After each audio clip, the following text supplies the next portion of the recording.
الميزان ليقوم الناس بالقسط।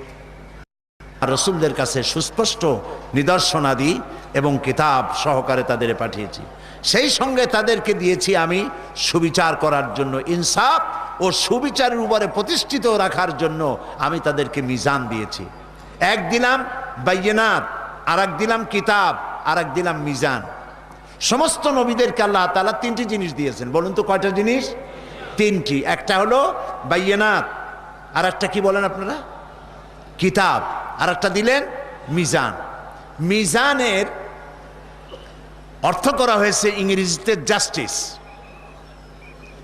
বাংলায় বলা হয়েছে সুবিচার।